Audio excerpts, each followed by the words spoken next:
Welcome back to Sales Pro Tips with me, Gerry Carew. After 3 decades in sales, I feel that I have something to give back.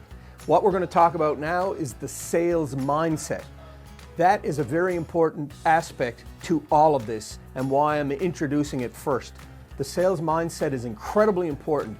If you don't have the ability and the desire and the passion to serve customers and prospect and frankly not know what your income is, then it may not be the career for you. If you do have the sales mindset, the passion, the ability to get up in the morning and just eat what you kill, as they say, then this sales career is for you.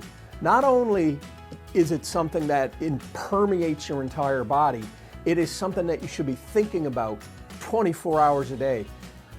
I'm going to release these on Sundays, Sales Tips Sundays, Sales Pro Tips released on Sales Tips Sunday. The reason is you want to start off your week with the mindset that'll make you succeed. Come along on the journey with me. We're going to have 52 of these over the next 52 weeks.